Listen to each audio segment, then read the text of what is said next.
Welcome to Club ToastEd's ToastEdopedia section called The Way to Accredited Speaker. We are here to get a better understanding of what the Toastmaster Accredited Speaker designation is all about and what's involved in attaining that accreditation. Today, my guest is Greg Van Borssum. He has been an accredited speaker since 2019, and he delivers keynotes, TED speeches, workshops for corporations, charities, community groups, as well as universities and schools. Greg is based out of Sydney, Australia. Thanks for joining us, Greg. My pleasure. I thought I would start off by asking, can you explain what a Toastmasters Accredited Speaker designation is all about? Well, I'll give you the what it is to me.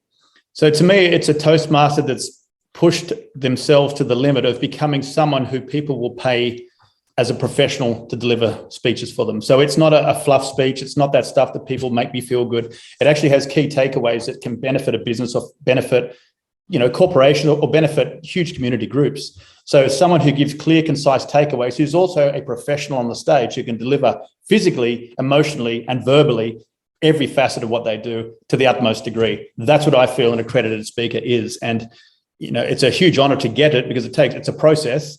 And especially from my end of the world, it's my third attempt, I got it, but it's a long travel. It's an expensive trip to do that and to not come home with things. And it takes character. And I think Toastmasters really, at the end of the day, is about building character and leadership skills. And I think that's what accreditation gives you, more of that, because you have to excel. Now, I looked at the list of accredited speakers. I think, correct me if I'm wrong, I think you're the only Australian with this award. I'm the only one in the Southern Hemisphere with it. My heavens. And it was funny because the reason I did it, I was speaking competitively. I was doing the competitive circuit. I made it to district every year, but I don't like rehearsing speeches.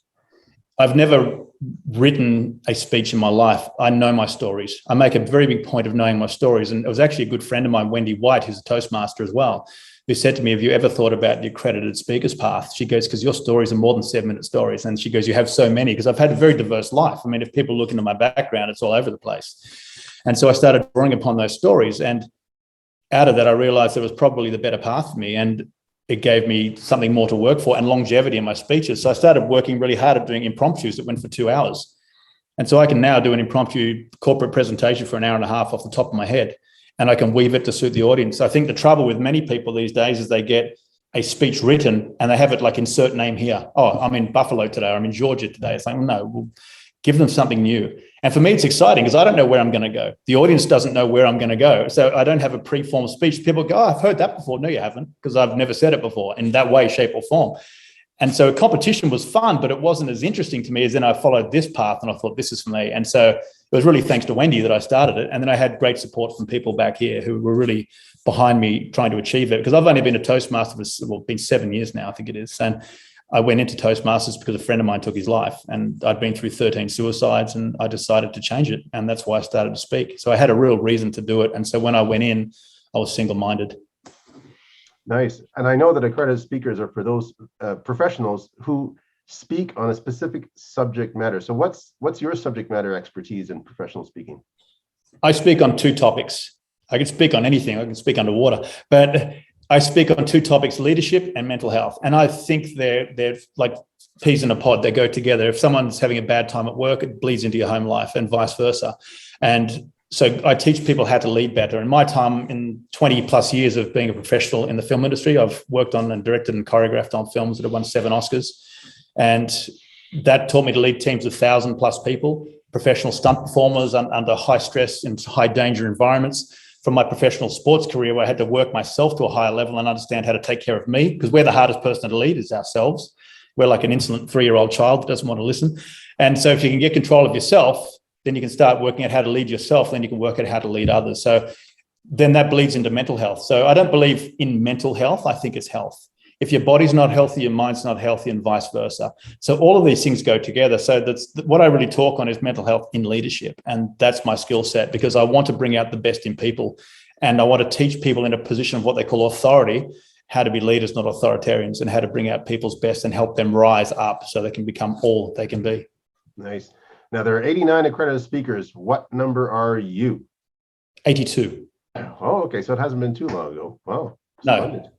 All right. Yeah. So, and some years there's none, some years there's a couple, some years there's six, it just depends. Yeah. The reason I didn't get it in 2018 was because I was going to speak on suicide prevention. A day before I flew to Chicago, one of my dear friend's husbands took their life. They killed themselves. Okay. And so I spent the night before flying out trying to help the police find him. And then I sat for the entire night with the family, and then I had to fly out that next morning. And I think there's a video online somewhere. I'm pleading to people for help. And I was fielding phone calls from these people who are dear friends of ours all the way through Chicago. And then I couldn't physically get up on stage and talk about suicide prevention without actually thinking of what had happened and then actually breaking down. So I went, you know what, I can't do this. So I rang my wife, Debbie, and I said, look, what do I do? And she goes, I don't know. So I had to use the same title, Us, We, Together. And so if you ever watch the 2018 speech that I gave in Chicago, I had no idea what I was going to say walking out on that stage. Even when they called out my name, I had a completely blank moment. And I stood on stage and thought, what do I say to these people? I took a deep breath and went, I said the title and I started making up a speech. So that entire speech was made up on the spot. And it got a great result. I lost the judgment by one vote, I think it was. But they said to me afterwards, if we'd known what you've been through, you would have probably gotten. And I said, well, no, I want to get it the right way, of course. I don't want anyone feeling sorry for me. And so when I came back in 2019, I was there on a mission to get it. And I was there, the opening line of my speech is for my auntie's suicide letter when she took her life. And it was done for her. It was done to give the people that we've lost a voice. And so I had a real reason to get up. And I remember saying to Paul Atali and some of the guys speaking after me, I said, okay, I'm going to give you something to follow. And I went out there and delivered. And that was for that whole reason. And then the bigger picture on top of that is that I wanted to show Australians and people down here that you can't set the bar too low, aim high. Mm-hmm. Nice. So if you were to give someone advice, what steps would you recommend for those who want to be an accredited speaker? Accredited speaker is no different to winning an Academy Award or winning a world title or a championship of any sort. It's a moment. You know what I mean? It's nothing in the big scheme of things. It's nothing. Mm-hmm. Because if you become an accredited speaker and then fall away, what was the point? It's no different to people going, I want to be a black belt. A black belt, look, this is just seriously, it's a belt. It's a belt that means nothing because people get given belts, they pay for belts. It's what goes into making that what it is to you. So becoming an accredited speaker is just a title unless you give it more. For me, I immersed myself and I became obsessive with the world of speaking to the point that I listen to speech, or I can say watch speeches now. I watch hundreds and hundreds of speeches. My kids are great little speakers too, but because I've worked with them, but I watch speeches for hours and hours with the sound off because I want to watch how they move. I want to watch the eye contact. I want to watch how people deliver and how they don't deliver. The people who rush their speeches through. There's some speakers who are quite well known in the world who just shotgun their speeches through and they don't give the audience time to marinate and take things in. And so I spend a lot of my time. My phone doesn't have a lot of music on it. It's got thousands and thousands of speakers and speeches, you know, from right back in the Zig Ziglar, Jim Rohn days to the Les Browns, all the way through to now. And I pick apart who I really get things from, even to preachers in America. I mean, lots of different preachers. I mean, I listen to everybody because there's maybe something I can mine out of it somewhere that might make me better at what I do, or something that might hit home as a message that I can take and revamp and go, you know what, that actually will help someone. So every time I'm up in the morning or at night, I go to bed listening to speakers. You have to live it.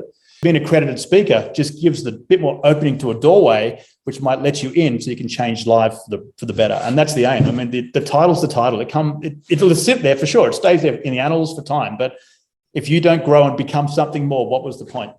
That's my point on it all. So you're marinating on ideas and speeches. You're growing with your speeches. Looking back, what are some of the hurdles you had to overcome to be selected as an accredited speaker? So in Australia, we don't video much. So if I can give anyone a point, if you speak in front of a crowd that's a non-Toastmasters crowd, run a video camera, get a friend to video it properly, nicely. Don't just have it shaking around like you're spotting aliens.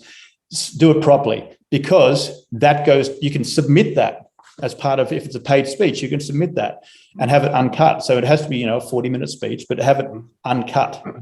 So you don't have edits in it because they won't accept edited footage, because you might break into a Tourette's outburst partway through and edit that out. So it's got to be a single shot speech presentation. So we have the downfall in Australia is we don't video a lot of speeches. So I had to make sure that happened. So the first year I failed at it because it wasn't because my speech wasn't good. It's online. It's a good speech, but it was a suicide prevention speech at a national conference.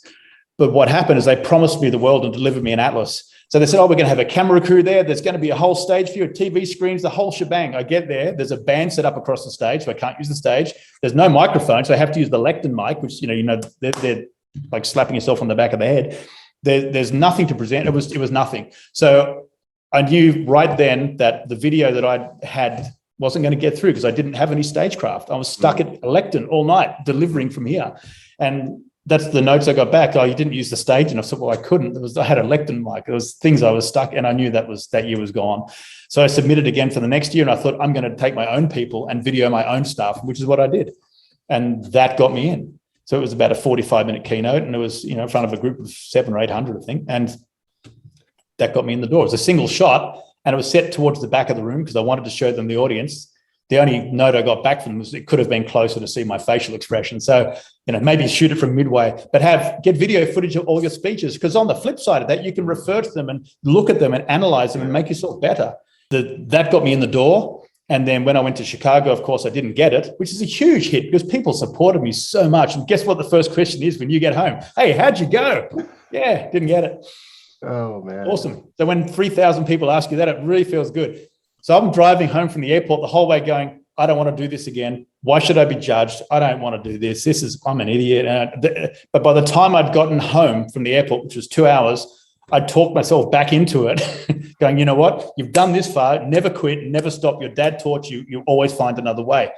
So the next moment I was on the phone to Toastmasters headquarters saying, put me down. I'm coming back. And so the next year I went back.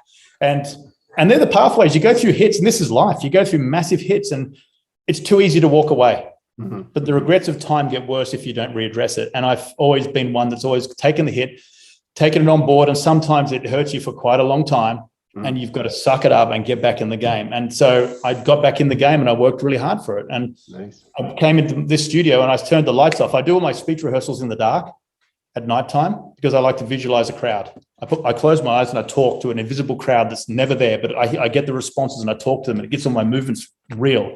And I just kept delivering, speaking, not a set presentation, but I was just delivering stories and how they would capture the audience and how it would work. And then I'd turn the lights on and watch, and then I'd video it, and I'd pull it apart and go, oh, you're overacting this, you're doing this, dump that down. And then I asked Toastmasters, I went to every club, because I had to get my ACB. You weren't allowed to do it without your accredited speaker. What was your advanced communicator bronze? I didn't have it. Okay. I had 3 weeks to get it the first time when I went for it. And in 3 weeks, I did those 10 full different presentations at every club in the state. I rang every club and said, I need 20 minutes. I need to do a full press. And I was fortunate enough, they let me in, and I traveled everywhere. And they'll tell you, and within 3 weeks, I had my ACB. And that was the only reason I could go for my accreditation the first time. Nice. Anyway, 2019, I was really ready in here. And I went out there, and I was a different mindset. I really prepped myself, so I was calm. And I walked out and said, "This is for all these people that didn't have a voice. Let's give it to them." And when I spoke, the amazing thing was, to me, whether I got the accreditation or not didn't matter. It was that it had an effect and helped someone in the audience. And when I spoke of suicide prevention, who'd been through bad times, and I went through a list, every hand went up. It was 1,000+ people there. Every hand went up. And I went, okay, well, this is how we can help. And these are the signs. I give you the clear takeaways to look for signs. And when I finished, I thought I'd done something wrong because all the audience was leaving. And when I came down afterwards off the stage, this queue of people formed up, and they'd all gone out to call people that they didn't realize were struggling. And so it helped save a lot of people's lives, or help people understand what others were going through. Mm-hmm. And that was more impressive to me, that I'd actually done that and helped people, than getting the award. Getting the award was a bonus. It was a beautiful moment, and not even as much on stage as it was when I walked into the judge's room, and the head judge sat there, and he said, it couldn't have been a more beautifully timed presentation. We needed this more than ever. And he put his arms around me and hugged me. And then we finished, and I said, but did I get it? He went, yeah, you did. And it was just that beautiful moment. And we were not allowed to tell anybody. Yeah. So I had to walk out, this solemn look on my face, and down the road. And then I walked to the Colorado swimming pool where my wife was. And she looked at me and I had this blank look on my face, and I just smiled. Yeah, got it. And so it was an awesome moment, because for me, it was not just being the first Australian. I think it opened the door to a lot of Australians to realize that they can do it too. Mm-hmm. Because I don't believe I'm the be all and end all of speaking by any means at all. I'm still learning. But it means other people can rise up, because I think we have an inherent fear over here that if no one's done it, then no one can do it. Mm-hmm. So, for me, hopefully it opens the door to others to have a crack at it. Do you think getting the designation helped you boost your speaking career? Yeah, I think it did. Well, especially from a teaching perspective, I love teaching people and helping people. And so I now do a lot of educational teaching work for the major banks. So, and I'm lazy. I make them come to me. So now they have to fly them from Australia to my house. And so they come in and I teach all these people to present, and they're from all parts of the world. And our major banks are huge over here. They really have a big impact. And, you know, what it does, the money I get from the corporate side of things allows me to have the time to help the kids and to do the charity work. I'm starting a film festival for the local primary school here. I just finished doing the biggest morning tea, hosting that with the community, which we raise a lot of money for cancer. So it allows me more time to do things that are beneficial to our local community, because I believe that everyone wants to start global. You've got to start local and then see how it spreads out. And so we start with all our community stuff, because, you know, if I help the kids now, they're not going to steal my car when they're 18, you know. So you've got these kids that are going to be better and more balanced and more approachable. And so that's what I'm aiming at. Well, I want to wish you a happy weekend, what we have left of it, and have yourself a wonderful day. I will do. Brilliant talking to you. Thank you. Thanks so much. All right. Take care.